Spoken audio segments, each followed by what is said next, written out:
Wrestling fans, I'm Dan Marty. MJ in the house. Hope your 2021 is going well thus far. A brand new episode of Wrestling Insiders. Party with Marty is next. It's Thursday night at 10. Boston wrestling sports and the MWF explodes into a new year of unknown with professional wrestling content galore, and we need you to join our family. Every Tuesday night at 10 p.m. after we review the previous night's Monday Night Raw, it's Wrestling Insiders at your house with the unpredictable WWE Hall of Famer, Mr. USA, Tony Atlas. Wednesday nights after WWE, NXT, and AEW at 10 p.m., you never know who's going to show up on Wrestling Insiders Special Edition. Every Thursday night at 10 p.m. after our NXT and Dynamite review, it's Marty Jannetty's No Holds Barred Sex, Drugs, and Rock and Roll journey through the 80s and 90s on Wrestling Insiders Party with Marty. Friday nights after the lights go down at the Thunderdome on SmackDown, it's John Cena Sr.'s Wrestling Insiders Fabulous Fridays. Plus, look for classic clips, bonus live episodes, pay-per-view watch-alongs, and more. If you want early, ad-free access to all of our Wrestling Insider talk shows, our acclaimed studio shoot interview DVD library, and to help keep wrestling legends working during the worst of times, for less than a cup of coffee at Starbucks, join our growing family at patreon.com/Boston Wrestling. Expect the unexpected in 2021. This is Mick Foley. This is Harley Race. This is Shelton Benjamin. This is Mr. Wonderful Paul Orndorff. This is the Monster Abyss. And this is Daniel Bryan. This is JBL, and you're watching the MWF. Be there live.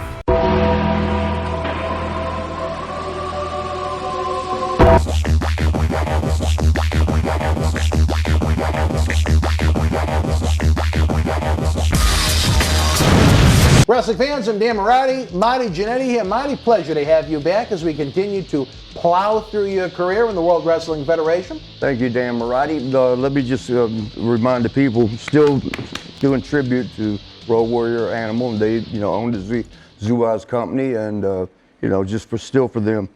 I think these are Atlanta Falcons that he gave me because he knew I was, as you can see, Atlanta Falcons guy.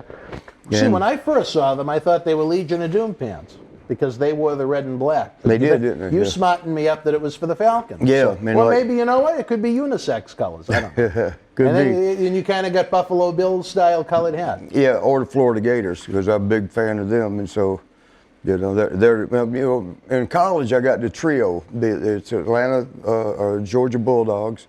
We'll go over to Alabama Crimson Tide, and then it's a triangle there, the trio triangle. Roll Tide. Florida Gators, yeah. Roll Tide. That's what he always used to say. Oh, yeah. Roll He's right down there in Tide. Mobile, yeah. Him and those big chin. I think Alabama should win it this year if they play all the game. Wait, what's the date right now? January 14th. Oh, never mind, y'all. Again, fans, as we've noted, we do have to pre-tape many episodes at a time because it's the only financially feasible way to do it. Plus, Marty had a series of meetings down in Georgia, so he's only with us for 2 days instead of 3, so we really had to cram it together. But Marty, we started last week discussing the great year that was 1989. I consider it to be kind of the last great year of WWF before it kind of dipped a little bit in 1990 after WrestleMania 6 when Hogan left and Warrior had the title, but we'll get there. Was that 1990 or 91? That was 90 when Warrior won the title. We're going to get there eventually, but I thought 1989, if you look at the roster around Survivor Series time, which it's going to take several episodes to get to, but that's, I think, one of the greatest rosters in wrestling history WWF had at that time around Survivor Series. Yeah, I think so. I mean, it was just, you could have gone to forget about a D team. You could have gone to an E team. There was so much talent. Yeah, and they almost did go to, like you said, the D team. Because we were running 3 shows a night, Yeah, A, there B, were C, D A, B, and teams, C. and it wasn't every weekend, but some weekends, if they could get those high school or college fundraisers, they'd do 4 shots a night. Think about this, though. The A team, B team, C team, so you got 3 shows a night. And especially around the holidays, they would do double shots, all three. So you had 6 shows that they were getting paid for, you know. Oh, we were getting paid too, but they were getting paid more. The company was doing very well. As we mentioned, as we wrapped up 1988, things were so hot that Christmas week. Yeah. It was double shots every night from Christmas through New Year's. Yeah. So good chance for the guys to make money and more of a chance for the fans to get the live WWF experience. Yeah, and more opportunity for WWE to make money. All right, let's talk about the... Yeah, cut that out. You'll get me in all kinds of What trouble. was that now? Oh, you didn't hear it. Hopefully I they didn't hear it at home. All right, well. All right. It wasn't bad, though. Houston, Texas, 1989. It was the home of the first Royal Rumble on pay-per-view at the very least. Fans might remember that Royal Rumble 1988, to combat the NWA's pay-per-view offering, the first Royal Rumble was actually a free special on the USA Network. I didn't know that. You didn't know that? No, Well, you're learning something too, brother. The human encyclopedia, wrestling encyclopedia Well, right I there. do have notes, but you know what? This type of stuff I do remember off the top of my head. The Rumble 89, you participated in the match itself, but what probably the greatest opening to a Rumble match that I can remember? 91? 1989. Okay. No, I'm not talking about. I'm Orient talking about Express. the opening of the Rumble match itself. Number 1 and number 2. Oh, okay. Axe and Smash. What a great way to open the Rumble. Yeah. What a unique and creative way to do it. You know what I mean? Was that their first, that was the introduction to them? No, they were tag team champions at this point. In 89? Yeah. But when you draw the balls to get your number, Axe drew 1, Oh, Smash okay. drew Yeah, 2. all right, I got you. I'm sorry, I was lost. Yeah. And for 2 minutes, they actually went out and fought with yeah. each other. And as a kid, I remember that thought now. that was the coolest thing. I was thinking you meant like they had a match, to open the show. No. And they were, I think they were champs, right? They come out and did that. That was in the middle of their historic run until WWE had New Day break it. Yeah. Hot open. I mean, what a great way to. I don't think they've done that since. Have tag team partners open the Rumble fighting each other. That was pretty It was good. really cool. And then they went at it for 2 minutes, punching the shit out of each other. And then they had Andre come out. Oh, is that right? And they went to town on, because you know how tight Andre was with Bill Axe. Yeah. They were good friends. But any memories of 1989 in the Royal Rumble? You were one of the 30 participants. But you see, Sean and I were still buddies in '89, so we wouldn't have messed with each other. I think there was a spot during that match. It might have been that one. That was '89. It might have been '90 Rumble, but one of them. And I think was Owen Hart in that one, or not yet. He was still around in '89 as Blue Blazer, so it could have been that one. I just remember doing a move that I'd never done. I ain't seen nobody do it before, but I used to do it as a kid, where it was hanging by my feet from a rope. So you know how you had to go out and touch the floor. Could have been Owen, could have been somebody else, but so yeah, throw me over. He goes, it's not time. I said, I'm not going out. And he goes, well, what are you going to do? I said, just throw me over.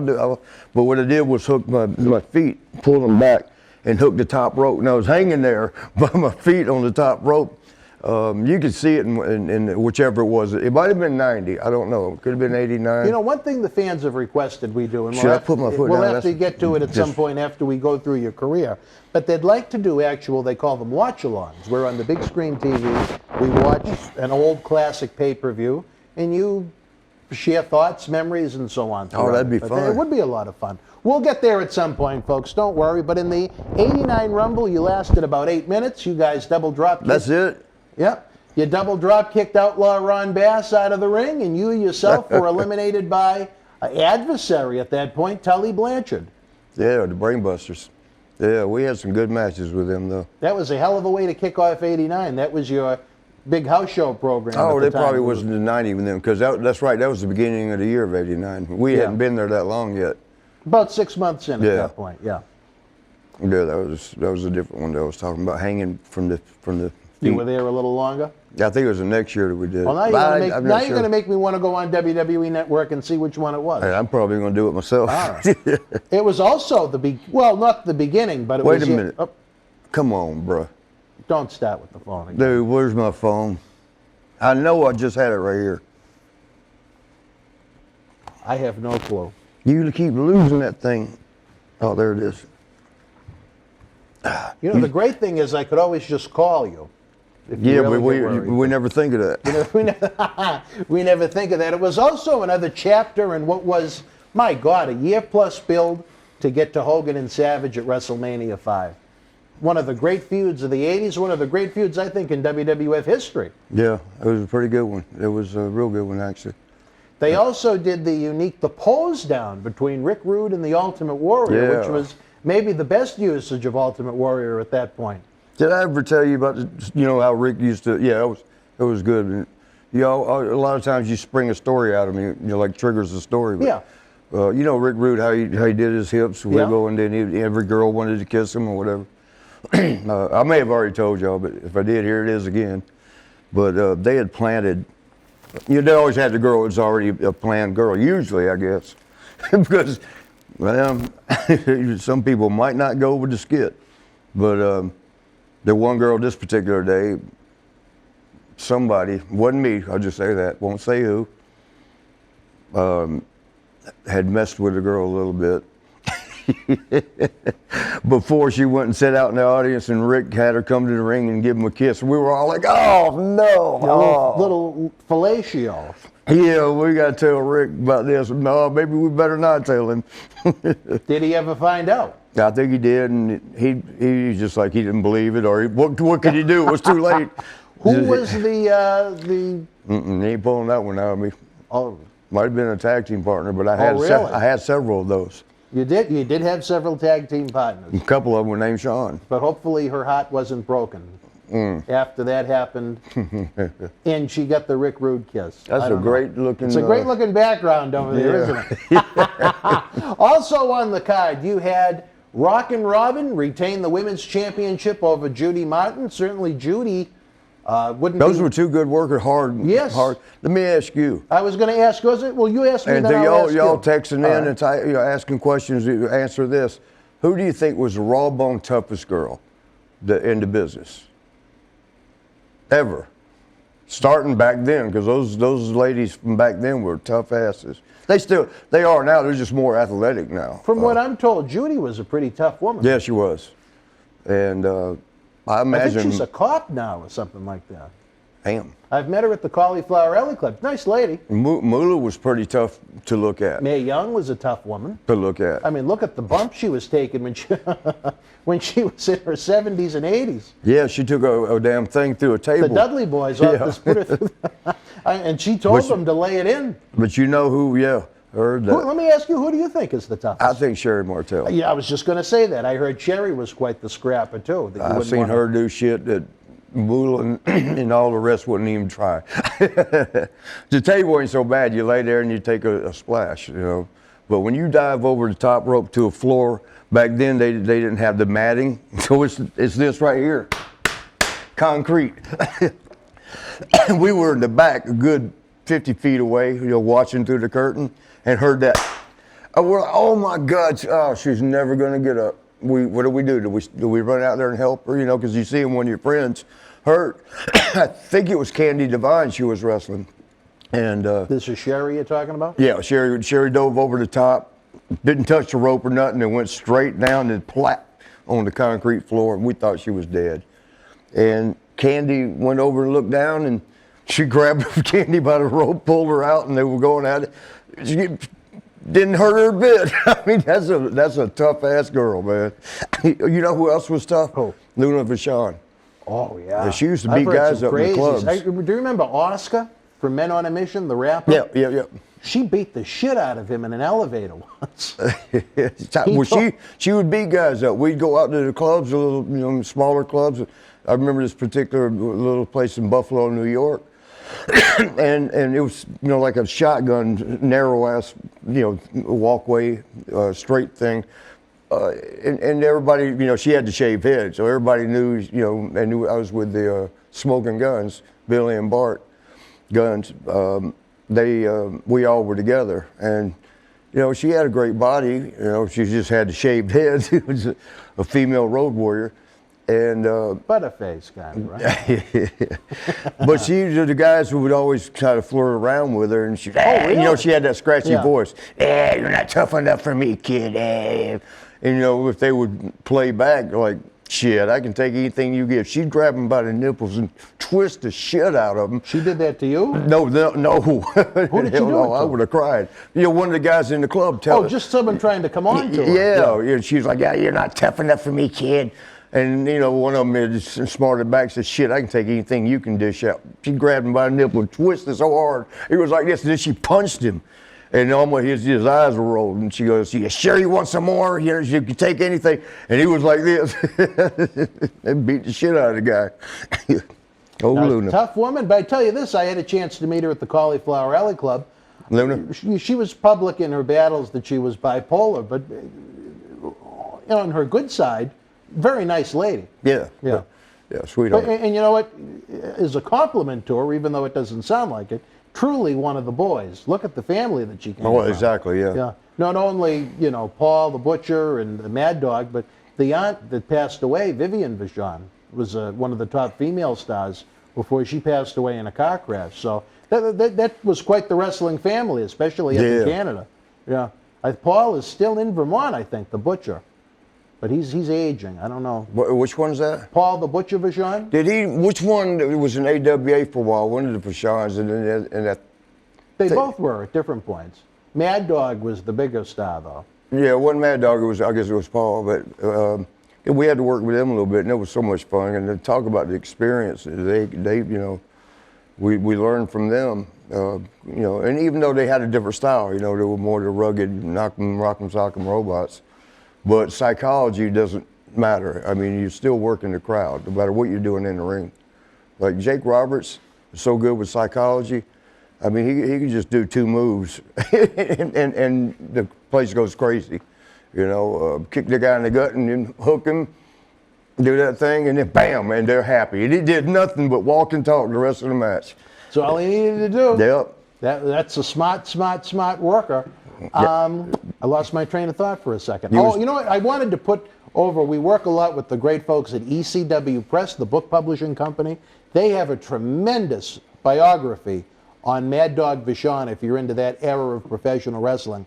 Mad Dog Vachon was kind of before my time. He was pretty much wrapping up his career when I started to watch wrestling as a little guy.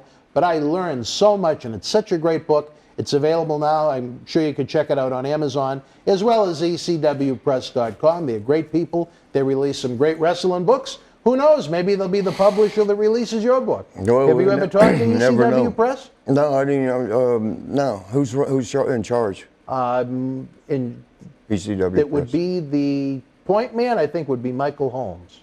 I'll give you his contact, though. He would be a great person to reach out to, because they release a lot of wrestling books. Yeah, I'm kind of set on that. I just got to finish the end. So you're almost done with it. Yeah. Now you just got to get it published. Yeah. All right. Well, no, I still got a little bit more to add, because I'm going to make sure that what happened in 2020 gets in that book, that made worldwide news. Well, if you need someone to write the foreword to the book, if your coach doesn't want to do it from wrestling, you got me. Okay. All right. Let me ask you this, though. You asked me a question, I'll ask you a question. All right. We talked about, again, Rockin' Robin retained the title over Judy Martin. The women really weren't featured much at that period of time in WWF. What did you see in the difference back then to the difference to now between the presentation of the women in the 80s compared to what you see now in 2021 in WWE? Back then, I think they were a novelty to see a woman wrestling match. Like the midgets almost. Yeah, like that kind of thing. Now it's preferred. Let's see Sasha Banks, or let's see some of the pretty girls that can actually they wrestle as good as the guys now, and better than some of the guys. It's just back then it was a gift to get to have that. Now it's you better have the girls on there. It's expected. Where back then it was a surprise. Judy Now Martin it's almost a quarter to a third of the show at some points. Yeah. I think the women are overdone in 2021, but that's just me. I thought by now they would have the whole girls would have their own division, sort of like the Glow or the WOW or something. WWE. Yeah, Women World Wrestling Entertainment. I think, you know what? Let me tell you this. I know as a fact there is a percentage of fans that don't want to see the women's wrestling. I know friends of They mine. used to be the guys because they would be embarrassed. They're like, oh no, because Well, you no, missed a clothesline, like because you swung it way up here. I have friends. And then you have to duck to get under it. I have friends from when I was a kid that used to, during the 80s boom, that have no interest in seeing them. And I have friends from high school from the Attitude Era that have no interest in seeing them. I think WWE missed the boat. They get great advertising on Fox now during the NFL football games and the playoffs. And you know what really drove me mad? When SmackDown first moved to Fox, you have Joe Buck putting SmackDown over. How credible of an announcer is Joe Buck to sports fans? And who does WWE have as their 4 featured stars in the ad package? Roman, that's a given. Right. Kofi, he's one of the great athletes in company history, and he was the champion. Right. You kind of had to. And then the other 2 were Sasha and Bayley. And I couldn't believe my eyes that if out of the 4 talents they could pick from that brand to represent during an NFL football game, free advertising for their show, that's who they... I was bewildered. Well, is a good word. Looks like it. My God. But it shows you... And I have nothing against women's wrestling. I like good women's wrestling. I just think in 2015, the hashtag Give Divas a Chance got hot on Twitter.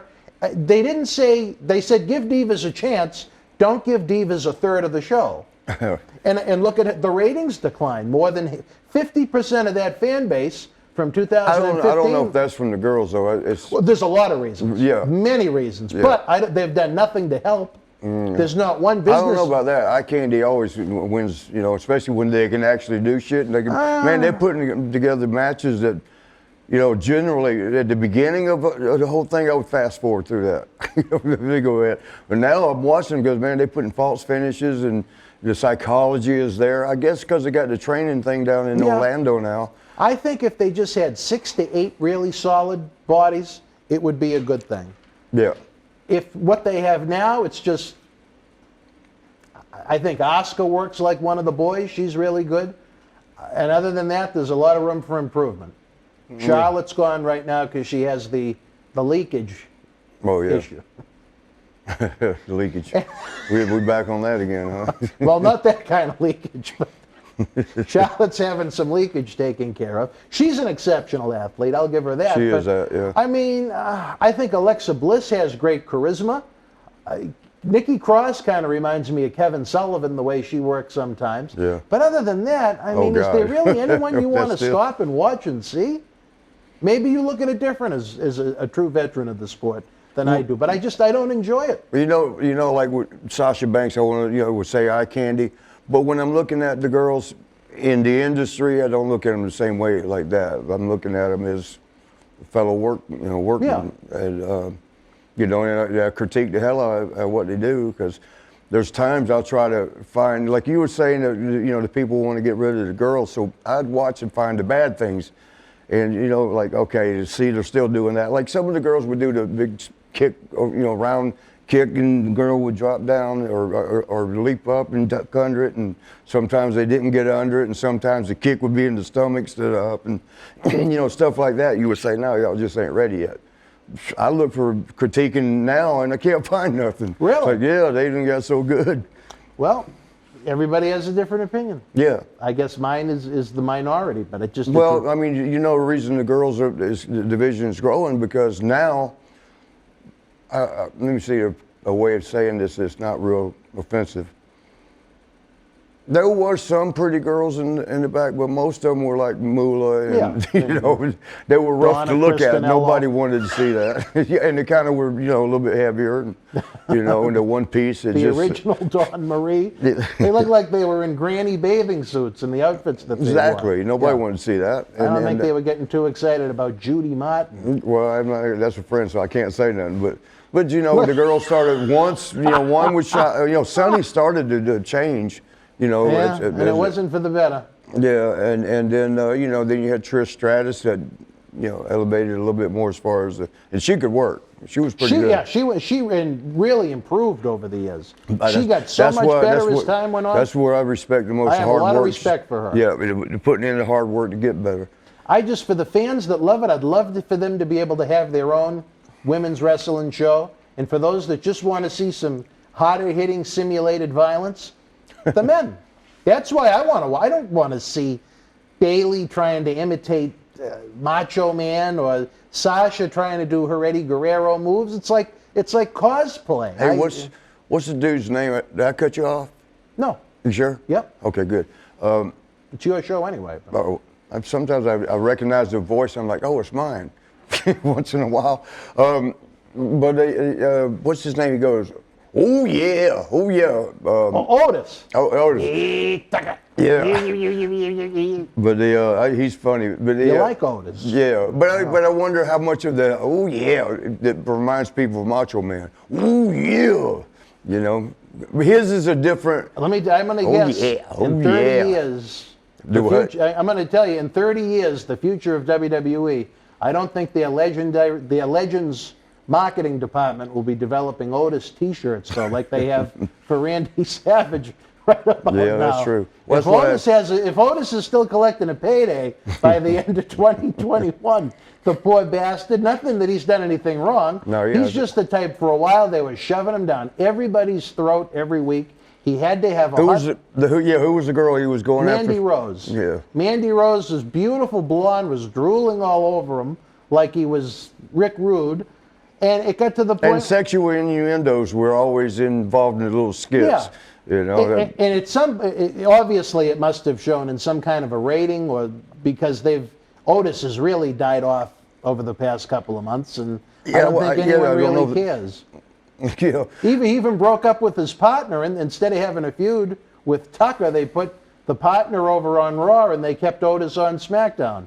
His girlfriend he was with, they sent her to Raw, then they had a draft, and she went back to Raw. So Otis is in no man's land. He's got no woman, no friends, and he lost his Money in the Bank briefcase and his Money in the Bank lunchbox.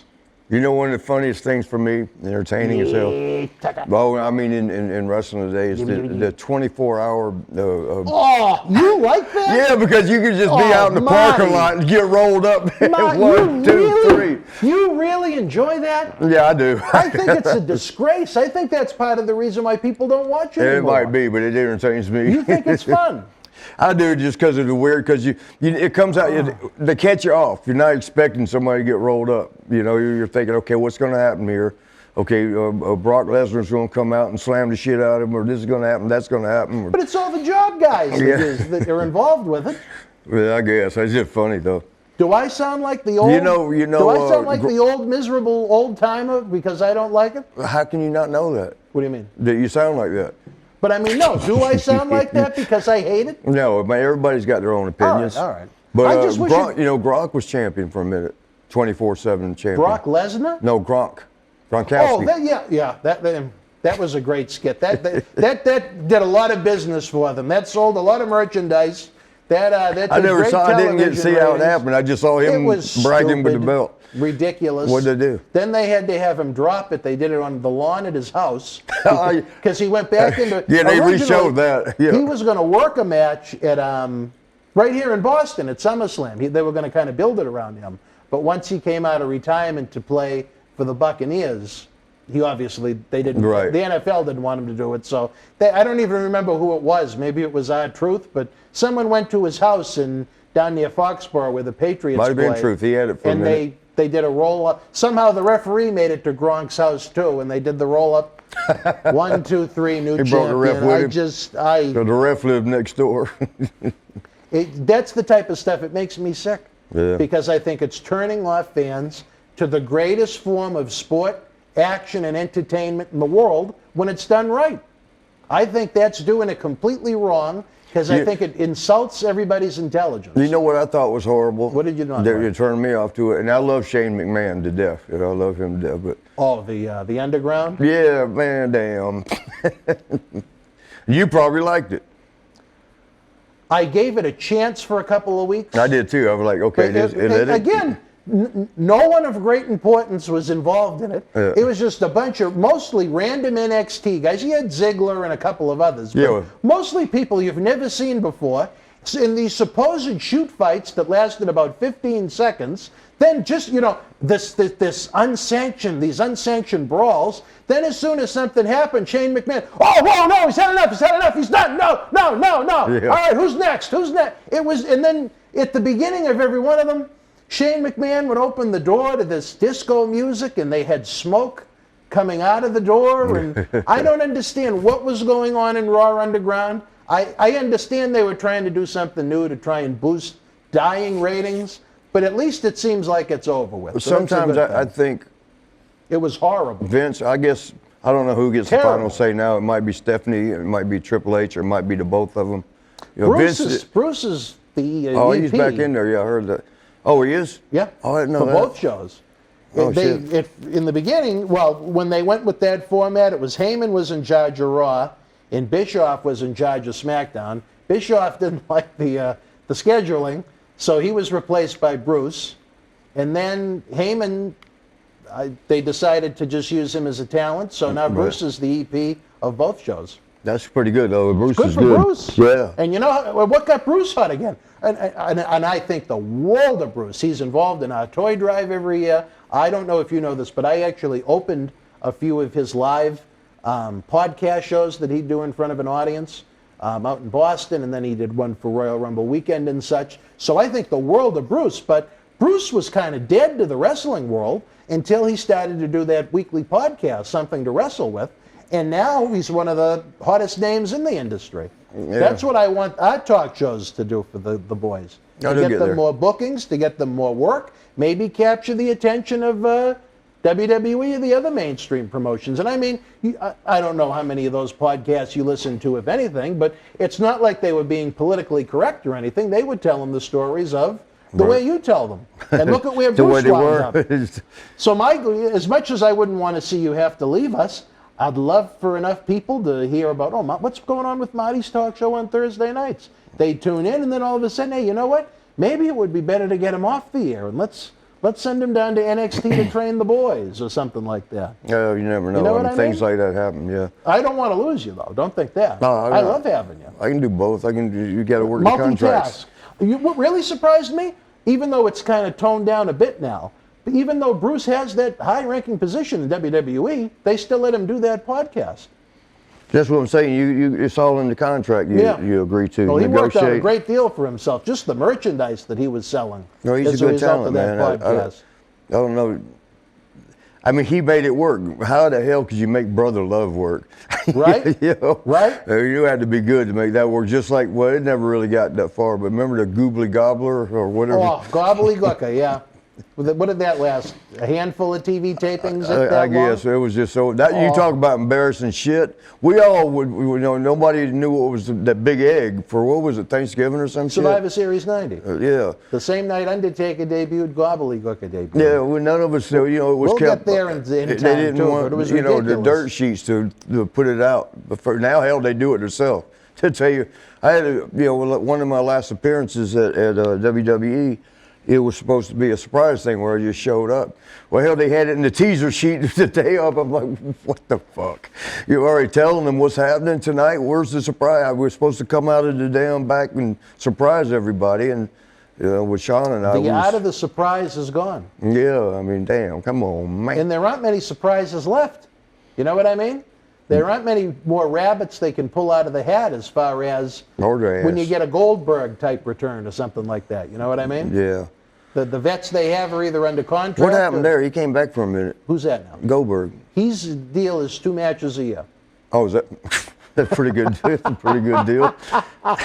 That's when you know you're doing it right. Yep, 2 matches a year, and good for him. Yeah, good for him. Oh, I like Goldberg, man. I think I met him once back in '90. It was WCW time, 8, and he seemed like a pleasant man. He was. He was.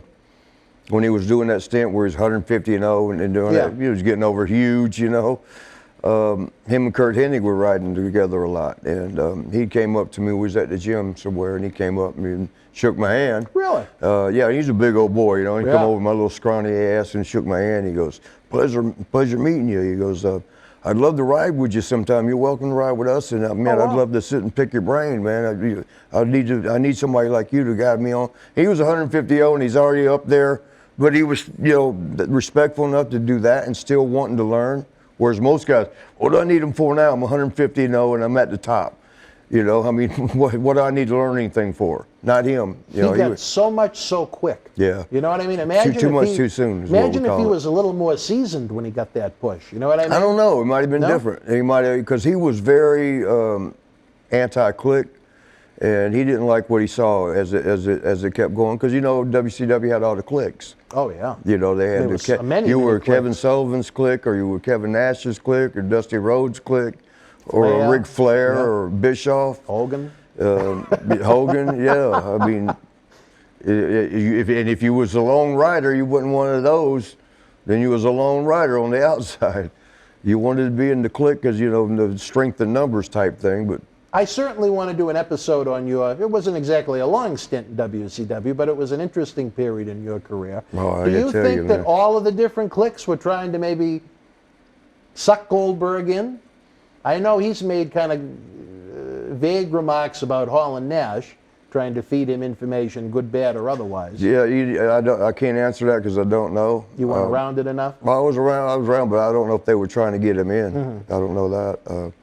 Because he kind of would, he's one, if he didn't like something, he'd let you know. He didn't sugarcoat it. Barry Horowitz, we had to wrestle him one time. You know, they're both Jewish, right? You know, Oh, yeah. And Barry thought he went up, he had to work with Goldberg, and he thought it'd be a good spot for in the match. He goes, "I'm gonna grab the mic." This is Barry telling him, "I'm gonna grab the mic, and I'm gonna smart off and something, and then I'm gonna call you a stupid Jew." You know, and then, you know, he's Jewish, so that was his angle out of it, was it's a Jew calling a guy, "You're a Jew." He had a little glance in it. Yeah, and then, but Goldberg wouldn't do it. He goes, "No," because and he goes, "Why don't you want to do that spot? It'd be a pop, you know, because I'm calling you a Jew and I'm obviously a Jew." He goes, "Because I am Jew." Well, that's the whole point. I mean, I don't know what Goldberg just didn't like that or something. But the point being, he'd just let you know. I mean, because I am Jew, and that's it. You're like, okay, you know, end of story. You So know? instead, I imagine it just turned into a quick squash. On that one, probably. Back to Royal Rumble 1989, it was the Oh farewell. yeah, is that where we started? That's where we started. What day was that? I don't remember. I'm going to get the date wrong. It was No. January 1989, and it was Wow. the farewell of one of your buddies. In a battle for the crown, Haku defeated Harley Race. Which one left? Harley. Oh yeah, that's right. If he He defeated was in him, rough shape at that point. was he? He just came back from that surgery that he had the year before when his intestines, I believe, Yeah, got all something like mashed that, up yeah. in a match with Hulk Hogan before you even came into the company. Was Harley hurting on the way out? You certainly looked it. He looked kind of frail. We never got to see him hold it. The only time I'd get to see him during that, because he was pretty much always on the A team. He made sure of that. You know, I'd be on the B and once in a while on the A, but when I was on the A, he was off or wouldn't be there. So the only time I really got to see him was at TV tapings, you know, because everybody's there. And of course, you know, I'd say, hey, but I never really saw him towards the end because we just didn't, cross paths. But I know he had that surgery, testing or something like you said. Yeah.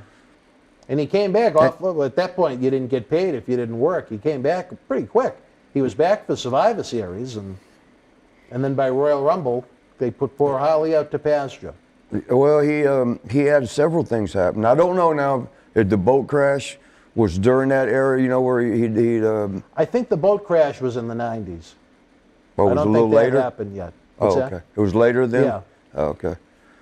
But I was, you know, he didn't get hurt that bad. I mean, other people did, obviously. Yeah, oh my God. He was driving the boat so fast, It the split woman's it, didn't legs it? almost went into her chest. Damn.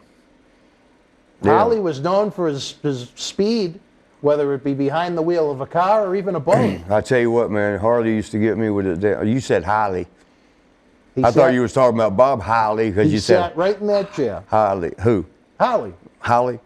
Bob? Harley. I'd love Bob is another one I want to have with Bob us. Holly? Yeah. He's a good guy. We tagged together for a while, you know. Oh yeah. And he came in a Sparky T-plug. Thurman Sparky Plug. Remember that? Yeah, hell, I was tagging with him. I had to remember it. I was like, what the Bob fuck? though I like Bob an awful lot, and his wife is a really nice lady too that he wound up marrying later in life. Good guy. Yeah. And he's very blunt and very honest. I Yeah. think he'd make for a good interview. He's another one we'd like to try out in the hot seat. If you fans head on over to patreon.com/Boston Wrestling, you get early ad-free access to all of these crazy, great talk shows. The DVD Studio Shoot Interview Library is heard on Howard Stern, and you keep the legends working. I'd love to have Bob in, even for a little mini-series, because he is, as noted, a very blunt, honest individual. Yeah. And But I like him a lot. look at the camera. Did you snort a tarantula? What? Turn, look at the camera. Oh, that's one of your mustache hairs. It's coming out of your nose. It looks like you snorted a tarantula. I have a hair that looks like a tarantula coming The tarantula out of my... leg coming out. Well, did I adjust? Yes. It's gone now. Yeah. Okay. Yes. I don't look like I have a spider coming out of my No, nose. spider, the tarantula. It was hairy leg shooting out of your nose. I'll have to ask DB. I don't know. All right. Again, Harley Race, one of the all-time greats of the sport. He came to WWF much later in his active wrestling career. The WWF fans of the 80s, I don't think, saw the best Harley Race. No, I mean, well, his style was, he stayed methodical, slow and methodical. It's still believable, though. That was the thing. He was carrying the believable into the unbelievable. When I say unbelievable, I don't mean like, it ain't real. It's just, the characters. You had characters, and he was still the old school Harley Race, raw bone, tough guy that you don't want to mess with. And we're having Undertakers and Birdmen and Birdman. Coco. I love Coco. Coco's another one I'd like to have in studio. Oh, he'd be a good one, man. Because me and him alone got a book of stories. Really? Yeah. Boy. Oh, you used to travel with Coco? We partied together a lot. Oh. We didn't travel that so much, What about a handful of times. What about Frankie? Coco used to enjoy a lot of things because of Frankie. Girls love to see the bird. Really? So he kept it in the room, the hotel room. Really? Yeah. So there was some action going on with Frankie in the room. It was way back now. Coco's a different man. Those pets, I tell you, during the WWE times. The first time, like when Sean and I first started there, I may have told y'all this before, but we walked in the dressing room our first day, right? And it was full, so we couldn't stay. We had to get dressed outside in the little breezeway thing. But we looked around. We already seen 4 or 5 giants go by, right? It scared me. I was like, Sean, we don't belong here. Let's go. Let's give it a try. Because John Studd and Bundy and Hogan and One Man Gang, all these monsters walked by. And our little 6 foot, about 5'11". He's 6 foot. We're 220 pounds, and these monsters walking by. Like, what are we doing here? What's wrong with this picture? Then we go in the dressing room, and it was like a zoo. There was a damn. Jake kept the snake so he'd keep water in the shower, running water on. Oh, he always kept the snake in the shower? Not always, but a lot. Most of the time, yeah. And then would he keep it cool? Frankie was, I guess, he'd keep them in there, cool them off in water because they love the boas, love water, I guess. And the Frankie would be on the perch. And who had the iguana? Steamboat. Steamboat had like a little mini dragon in a cage, and what was so funny was Frankie would be looking at the snake.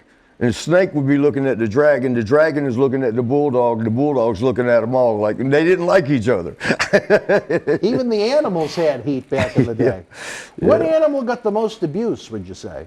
Probably I've heard the snake. The poor snake in the bag would get the shit knocked out of him. Fido, not Fido. What was the bulldog's name? Matilda. Matilda got abused. Where did you come up with Fido? You, not me. But the snake, and I hate saying. Didn't they shoot the snake up with gas? With gas, like inside With steroids? No, not that I know of. I didn't hear about that one. Well, Matilda, was it Matilda that got the gas? I think it was Damien that they gave the steroid. I don't know. I don't want to because it's animal abuse. I don't want to say the wrong person. Well, I'm going to tell you some animal abuse. Right. What do we got? Who got it worse, Damien or Matilda? Matilda got her share, And How did you abuse a pit bull, though? I'd be afraid because to. Owen would go put Tabasco sauce on popcorn and then go feed it to Matilda. Matilda would eat it and then, Oh, my God. she threw up one time when going to the ring, but that was because Davey Boy put some Jack Daniels, like, come here. How would they... Well, they had to transport Matilda on the planes in like a pet carrier? I think so, underneath, and same thing with Jake Snake. I guess all the animals had to go like that, underneath. Did you know Matilda's actually buried not too far from here? Didn't know that. I guess when they they were either done or got tired of her. She got sick or old or something, and they had to replace her. Well, I didn't know there were two Matildas, but whoever the last Matilda was wound up with the Ultimate Warrior's limo driver. The last one? Yeah, and it's buried. Obviously, it passed away. If Matilda was still alive 32 years later, that would be a hell of a life for a dog. But yeah. Matilda is buried somewhere near here from the Ultimate Warrior's Boston limo driver. Oh, really? I wonder how that happened. They just got sick of her. I don't know if it was a he or her or...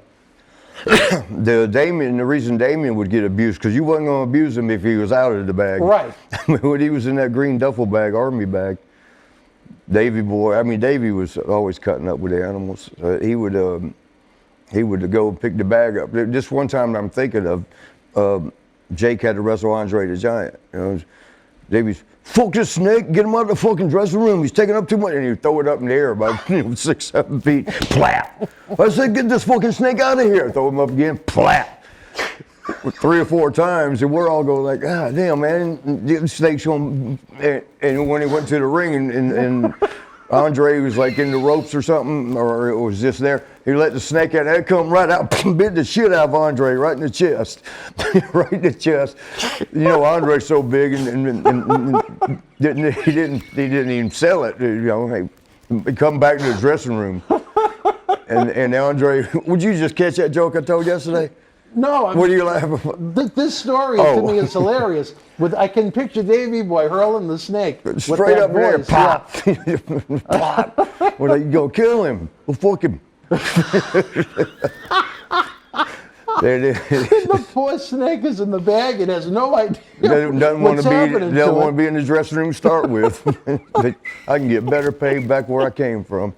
But, my God. But, just imagine how it wanted to get out of that bag. And then by the time it opened. Well, he come right in the chest. Now, Andre comes back to the dressing room, and he's got a little bitty stream, like a little, not stream, but, a little bit of blood that ran down right here.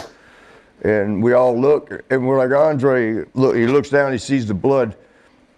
And then you look up and the tooth broke off in his chest.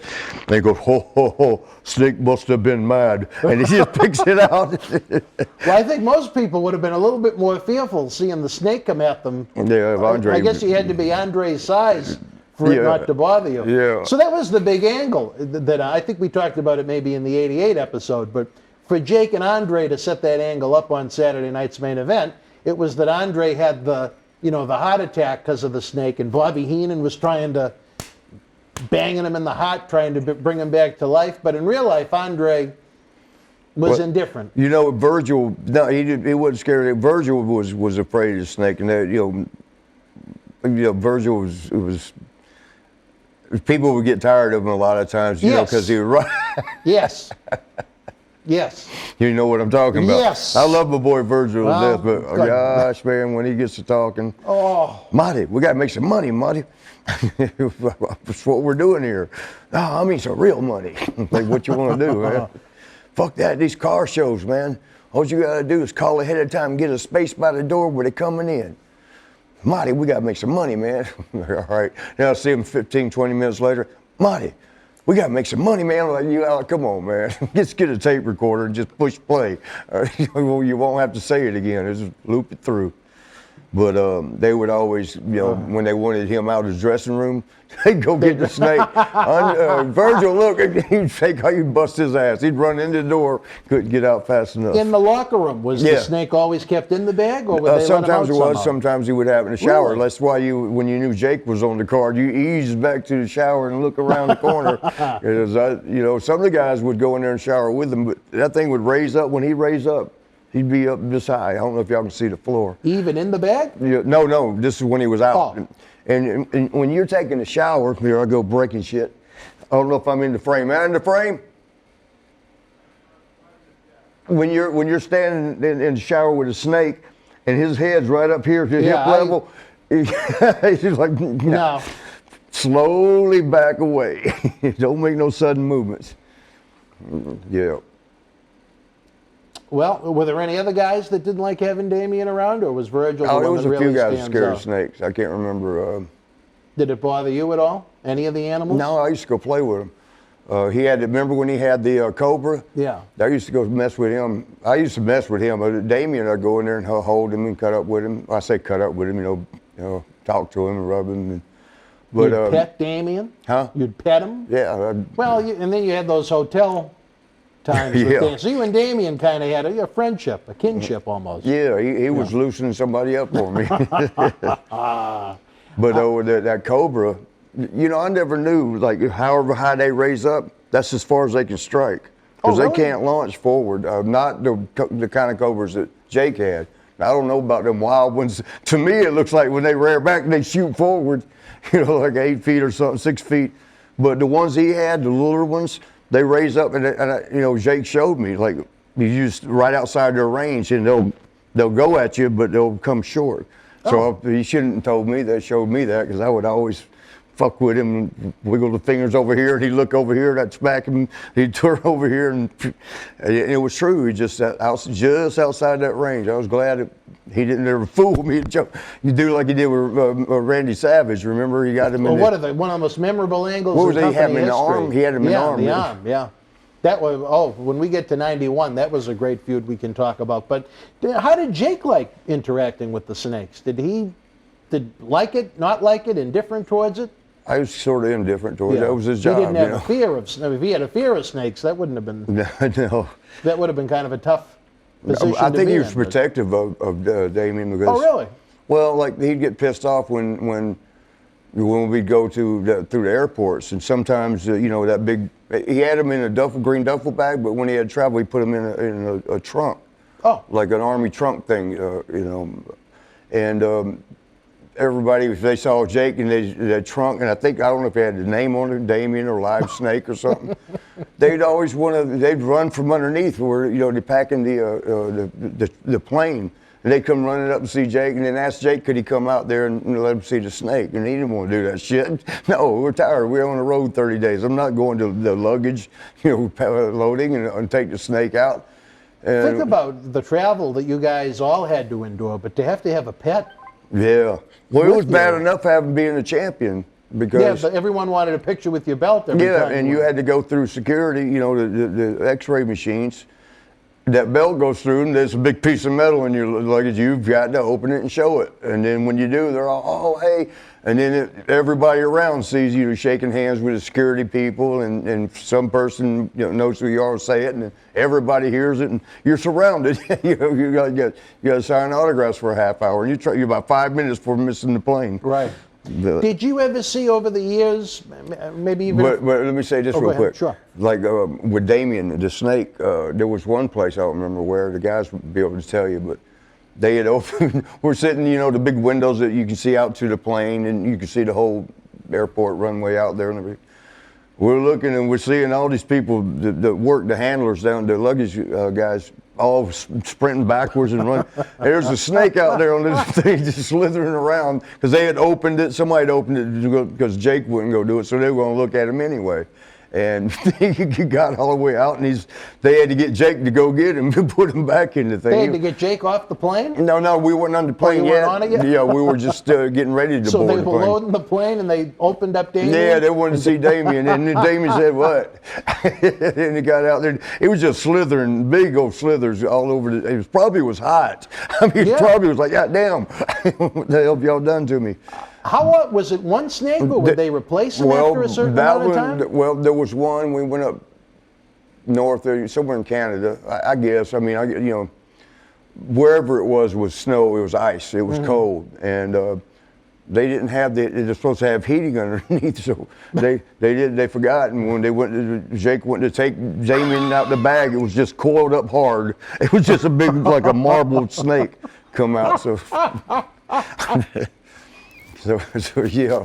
So they needed a replacement at that point. Yeah, they had to replace that one. Yeah, it was the animals. I don't remember who was here that told us the story that they would shoot the snake up with gas.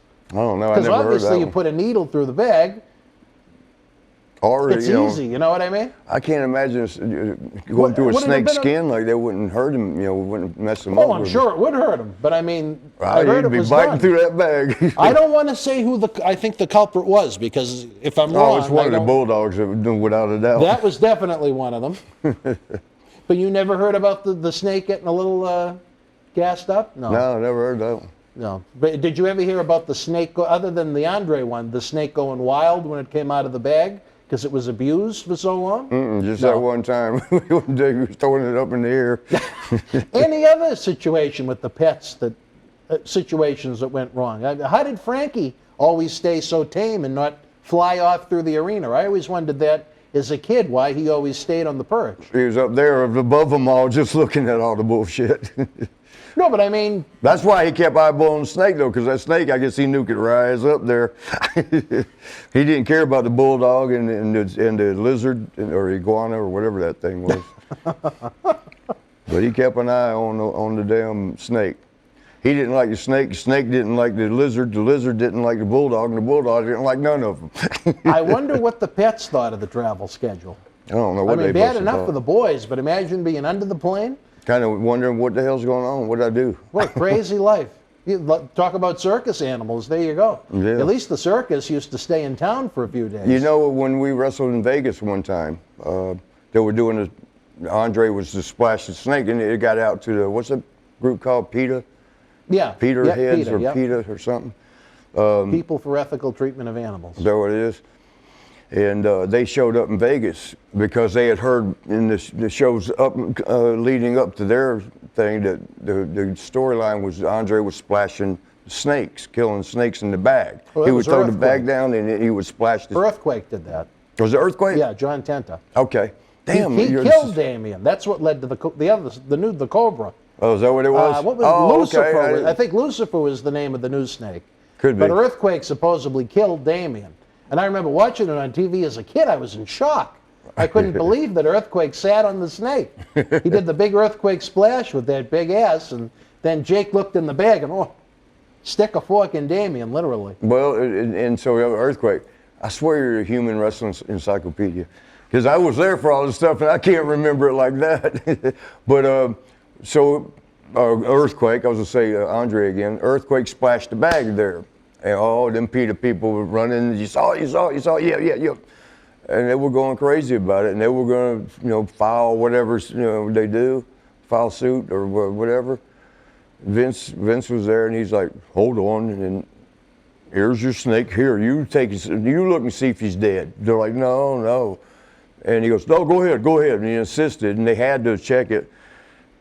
And then one guy looks and then he turns it upwards and it's all paper. It was just paper stuff. And you know what? What a smart way to do it. Yeah. Bring the dead snake to every town. Yeah. Because, it was a Hollywood-like stunt the way it was done, but it was believable. I thought it was crazy, though, as a kid. I couldn't believe that they ended poor Damien like that. But I didn't know there was heat between the pets. I had never heard of that. None of them liked it. Those TV tapings must have been awfully interesting. I don't know where they all shit at. I mean, they got it where Damien was shit in the shower, and luckily you could just turn the water on it and let it run down the drain. Wash it away. But the What rest about of them, Matilda? she shit and piss wherever she wanted. And, you had a chance to get away when you see her squat. Like, you get out of the way. Because if she pees, it runs all over like that soda did you threw on the floor. Really? You So remember all over the you threw what's his name? John Cena Sr.'s Fabo Pop. Yeah, you threw his Fab over. The pets would literally just piss and shit in the middle of the locker room? Well, they don't know about toilet training. Well- They got to shit. They shit. But I mean, would Matilda ever give them a signal, I need to go outside for a walk? Or? I don't know that part. I don't know. I just know when we saw her squat, you got away in case if it was poo poo, it was going to stay right there. I've been saying shit all this time. I just changed it to poo-poo. When she would squat, one or the other was coming. With the dog, a male dog, the leg's gonna go up for the warning. But when a female dog squats for either, you don't know. You might be getting puddles, and if it's a little bit uneven and you're standing there, you gotta change your shoes. I tell you, did you ever think when you broke into professional wrestling, you'd be sharing a locker room with animals? It really was the World Wildlife Federation. Yeah, it was. Yeah, I never even thought about it. I never really paid attention until that first day when we walked in there. First of all, we just got spooked. We're seeing all these giants walking around. Then we go into the damn petting zoo. All right. They had fireworks and the pyros and all that. What the fuck is that? The fireworks must have scared the shit out of them. Yeah, we didn't have that in AWA. Yeah, We right? got all them damn sound like C4 explosives going off. We're like, what? And you go out in the arena because they say they're testing and all. You go out there and there's guys rappelling down from the ceiling. It's just like, what the fuck have we got ourselves into? Let me ask you this one. January 22nd, nondescript house show in Omaha, Nebraska. You worked the Brainbusters underneath Hulk Hogan and the Big Boss Man. The reason I mentioned that date in particular, it was a Sunday matinee. It was Super Bowl Sunday. How would the superstars I remember that. of the World Wrestling Federation spend Super Bowl Sunday? And there was a hotel there that was In real Omaha? cool. Yeah, we actually saw 2 Super Bowls in a row at the same hotel. Really? Yeah, it was a bar, and they had a bunch of TVs around, and we went up there and had to watch the Super Bowl. I think we watched Cincinnati. It was Cincinnati and San Francisco. Yeah, we watched 89, them, yep. and then in 90 or 91, it was at that same damn. We were in Omaha again, and so we went to that same bar, watched it was 2 Super Bowls within 3 years, 2 years, which we just thought that was wild. Like, man, look, we watched 2 Super Bowls here. Would did the boys get together and have a party, or did people go their separate ways? Or? As far as during the game? Yeah, I mean, did the guys kind of get together as a group and watch it, or? You went with your boys, Yeah. in certain sections, and all the girls and the fans that were there would same thing. It was a pretty big space, and the same thing. They would go over to sit by the guys that they liked the most. But I love my sports so much. I had to I had to push pause on the girls, and because I wanted to see the game. The pause button, right? Yeah. They go with sit in the bag with Damien. But over the course of your career, did they ever have any kind of Super Bowl festivity for the guys? No? Or was it just do your own thing? Do your own thing, Do your own thing. The next night, January the 23rd, is one that should, in your mind, maybe be a little bit more memorable. What was the date? January the 23rd, 1989. It was a Monday night. Long before Monday Night Raw came to be, you had those MSG house shows, and you had what is considered a tag team classic with Arn Anderson and Tully Blanchard, the Brainbusters. I think they taped that, didn't they? Absolutely. All the MSG shows were taped. That was a very interesting thing. I say interesting. We learned so much from Tully and Arn. And, that was, I don't know if that was the 2 out of 3 fall one. No. It wasn't. It was just the one. Bobby Heenan, we got involved with it, and they sent him back to the back or something. But I just remember, hell, we went, how long did we go around the loop with him? At least 3 months, maybe longer. The feud kicked off on television in December of '88, and you were working the loop with them through WrestleMania. So you probably worked them close to 100 times. Oh, yeah.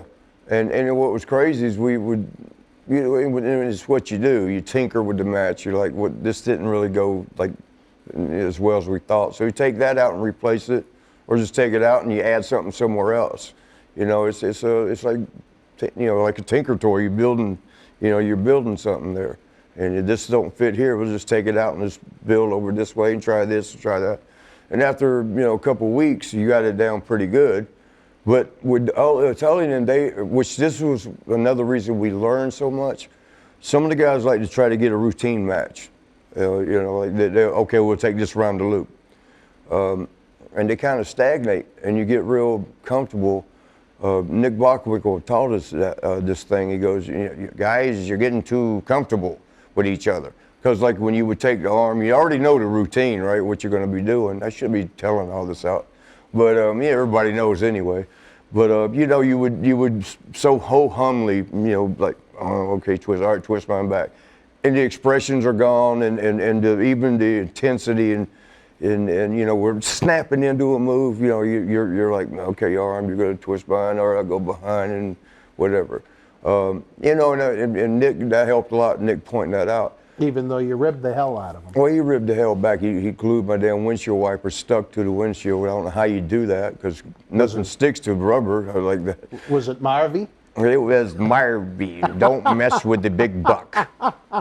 And he took some super glue shit and squirted it in. Back. Yeah, he got, right. well, he got me because of the shit on his picture, I guess, that I didn't That do. you didn't even do. No. Yeah. But yeah, he glued my locks. Next day I'm going to the town. We had wrestling. I can't get my key in there. And you know, Kurt told me, he goes, Nick said he got your back. And then I thought about it, like, that's what the fuck. I said, yeah, well, my locks were locked. My car locks were something. Kurt probably did it and was blaming it on him. But he said Nick told him. He goes, Nick told me he had to take the dog for a walk over in your neighborhood. Did you live close by? I don't even know where Nick lived. I never went to his house. So I don't know why he knew where I lived either. Kurt knew where I lived. Kurt probably gave him your address. Yeah, no, Kurt probably did it and blamed him. Maybe that was it too. But did Nick ever take the responsibility for the rib, or was that just secondhand through Kurt? Secondhand through Kurt. So it could have been a Kurt rib. That's what I say. Yeah, we called it a double-double. You know, you double back. Like I told you with the locks, you lock somebody, but you lock yourself. But you know the combination, you can get yours off later. As we tape this episode, we just premiered on our online series the episode where you discussed the Bushwhackers, as well as Nick Bockwinkel as a WWF road agent and in the AWA. And you told the story about the ribs with the locks and the glasses. Yeah. Oh, I saw that. Yeah, you were watching it live, I think, with us on the premiere. Yeah. Talking with all our great friends like Slick Rick B up in his new home in Maine, Maria Davis, Tina, all of the great Kevins, Ken, Larson, Vaughn, Will Cortez, who am I forgetting? All of our great fans that join us. Lisa's one of the newbies if she's here tonight. If you guys are enjoying Mr. Thompson? Yeah. That's a friend of mine. Yeah. Oh, really? Oh, Yeah. well, you know what? She's enjoying it too. Chat away with us in the premiere if you're watching Thursday night at 10. The super chat button, click it. Don't forget to tip the bartender for all of this great entertainment. But I ask you this, Marty. What I thought was really cool about this, and I don't think I saw the match until decades later, this MSG match. It was ranked in Pro Wrestling Illustrated as one of the top 50 matches of the decade. And this, you know, most of the matches that were in there were from pay-per-views and things like that. For that to be taken from a house show and put on the list of the top 50 matches of the decade, that's quite a compliment. Yeah, I mean, that's what I say. I mean, what I was going to say a while ago about, you know, the routine and getting used to it and being lackadaisical, you know, with your moves. Is that a word, lackadaisical? Yeah, lackadaisical. How you spell it? Lackadaisical. Am I saying it right, Prodigy? Lackadaisical. No. Lackadaisical. I'm still not. It's been a long day. How do you do it again? Well, he definitely can't spell it. Daisical. Lackadaisical. Lackadaisical. See, the thing is, people probably think I'm stupid right now. They have no idea how late I was here last night prepping for this, then getting our good friend Mr. Jannetty in the comfort of his hotel, then to go home and write out weeks and Did weeks I tell and you weeks about of the front desk girl, Maria? No, oh no, I met her. She's a Oh, you pretty did? girl. Pretty. Well, like I said, you could almost turn 20. It's still 2020 as we're recording this. I think it would be an interesting reality show.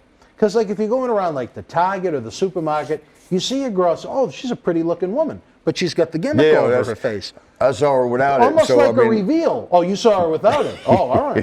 Well, how did you see her without the Well, I mask? don't remember what it was, but, we're looking for your money. No. Remember? Well, you know what? She's an even better... Dan lost a $100 bill somehow. $100 bill. Unless it's in the back seat of that car. I don't know how that happened. Why don't you call him? I did. Oh. And he forgot to look this morning. Oh. But after work, he's going to look. So, Whatever wrestling god is playing the rib on me, please, I could use it. But as we wrap up just on this one particular match, did you bring up the intensity because it was MSG? Well, no, that was something. No, we tried to give her all anywhere we were. They taught us how to take a match, how to form a match, how to structure a match where, you start off a good little wrestling, thing, and you're getting a little tighter and tighter, and you're upping the intensity as you go to where you finally are and you end up at a 4-way square off, and you're mad as hell, and it brings it up like you want to beat the shit out of it, and it brings it up to that level. Now they can go take over with some heat, stop you and get the heat, and then you work into the comebacks and the tags and all that. But you don't just go straight to heat. You work up a little at a time. We learned that from them, and like the other thing I still didn't say was about the lackadaisical. Still wrong? He got it. Lackadaisical way that you would have a match that your routine, you're used to it. We change it up. They always wanted to change it. Add a little something. Even if you just add a little something or take a little something out, it keeps you sharp because you got to remember where that add on or that subtract is.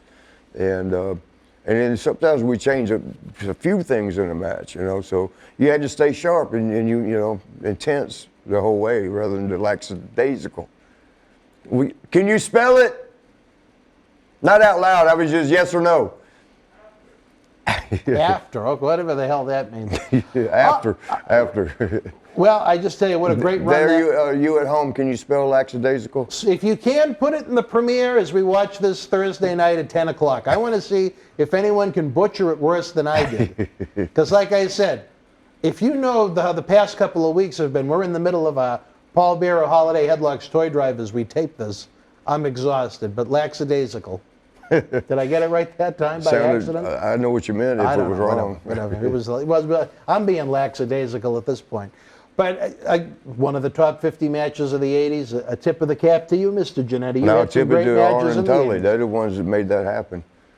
Yeah. I remember you lit up the Boston Garden when you guys worked here in March of 89. Everywhere we went, it was the Spectrum in Philly, with Cow Palace out, which I don't think is there no more. No, it still exists. It's still there? Yeah, I don't think anyone uses it. It's not the dirt floors like it used to be. I've never been. That was a part of the iconic thing. They had them, because it was cow, where they did cow shows or whatever. They kept the floor dirt. It would have been a good show for the pets. Yeah. Matilda. Yeah. Maybe out there scratching and digging. And Swaggy would have liked it because he could have a large litter box for him. But that was all over the country. LA Arena, all the biggest arenas that we went to. The Freeman Coliseum in San Antonio. Yeah. All the big ones. That must have been nice for Sean, the San Antonio guy. Yeah, he was. They had a wrestling city. I mean, San Antonio loves their wrestling. All of Texas does, really. Where Arn and Tully were new, how did they adjust to WWF? Did they fit in right away? Was it a little hesitation coming from the competition? No, because you know what? They knew so many of the guys. They'd worked with them before, and they were well respected, And, definitely. And they weren't, excuse my language, but they weren't fuck-ups, Yeah. So everybody respected them right away. How did you and Sean get along with them? Great. Absolutely great, yeah. Yeah, we just learned so much. I can never think of enough for how much we learned from them. I don't know if it was, I think it maybe was this MSG match. Didn't Arn Anderson suffer some kind of an injury? Yeah, damn it. What happened with that? I jumped on his from the back to do the roll through. I don't know if it's what the name for it is, but you jump on the back, not where you're face fucking him and you go back, not that flip, but where you jump him from behind. Like your crotch would be in the back of his head? Yeah, and your legs are over. Victory roll. Victory roll, that's it. And you roll through their legs and roll them up and you got them a pinning thing. Well, according to Arn, I didn't tuck his head, and so he went straight, power drove himself. I've done that move 1,000 times. I don't know that you tuck the guy's head because he's got to take his own bump. He's got to go and curl under and roll forward. But maybe Arn never took it for or something, or maybe he just didn't want to say I messed up. But it's in his book. That's what hurt my feelings. Oh, really? Yeah, he says, yeah, Marty kind of messed my neck up. Damn, first book I'm in, and it's got to be about messing the neck up. Iron had one of the first foreshadowing wrestling what books, would yeah. happen with Chuck Austin. Yeah. But yeah, Arn was great. But he, you know, I'm not supposed to push it. I've never pushed nobody's head down. It's like, damn, they can't control their body for the role. Right. But what happened when we did that, and Shawnee did something with Tully, we cleared the ring, you know, and you get that pop from the crowd because you're standing all fired up by yourself. And they were like, Tully was like, come get us, come out here and get us, you know, because you wanted to keep the crowd up. If you let the action stop, they're going to come down. He wanted to keep it up. And so Sean slid out to him, so I'm like, I slid over to Arn, who's walking real slow, and he's holding, and I walk behind him, and I grab him, and he goes, Nick. And I'm like, okay, and I punch him in the neck, and he goes, Nick. And I'm hitting him, he goes, no, fucking broke my neck. I'm like, oh. But, and he tells it that way too. I already had my damn neck, jammed my neck, now he's punching me in it. But that's what, because he was saying neck, he meant, I'm hurting my neck. And so I'm like, okay, punch him in the back of the neck. Yeah, sorry about that, Arn. And what about Tully? He was kind of off-putting to a lot of people, but you guys got along with him okay? Yeah, he was a little arrogant and stuff, and you know, I liked him beyond it. I thought sometimes he was a little too cocky and arrogant, and you know, sometimes when we were drinking and hanging around, he'd get a little out of pocket, you know. So. What do you mean by that? No, he'd get a little too much to want to handle, to put up with. You know, and so. Would you hang with the Brainbusters or no? Yeah. Oh, you would? Yeah. Love them to death, you know. Oh. Well, a great series of matches to kick off 1989. Right now, fans, I'm hearing that music in the background. We're going to take a brief time out. We'll be back with more Wrestling Insiders, Party with Marty in just a moment. On Monday, January the 14th, 1985, the World Wrestling Federation was live at the University of Utah in Salt Lake City, Utah. The opening contest, the magnificent Morocco beat S.D. Jones. Polish Power Ivan Putski with the win over Mr. Fuji. WWF Women's Champion Wendy Richter retained the title over Judy Martin. WWF Tag Team Champions Adrian Adonis and Dick Murdoch retained the titles over the Briscoe brothers, Jack and Jerry. Tito Santana defeated WWF Intercontinental Champion Greg the Hammer Valentine via countout. And in the main event, WWF World Heavyweight Champion Hulk Hogan retained the title over the Iron Sheik. If you were in Salt Lake City live, share your memories in the comment section below. Don't forget to check out our eBay store and WWE t-shirt fundraisers. Links in the description box below so we can bring you more interactive superstar shoot interviews to relive the good old days of professional wrestling and keep legends working via Patreon. Boston wrestling sports in the MWF explodes into a new year of unknown with professional wrestling content galore, and we need you to join our family. Every Tuesday night at 10 p.m. after we review the previous night's Monday Night Raw, it's Wrestling Insiders at your house with the unpredictable WWE Hall of Famer, Mr. USA, Tony Atlas. Wednesday nights after WWE, NXT, and AEW at 10 p.m., you never know who's going to show up on Wrestling Insiders Special Edition.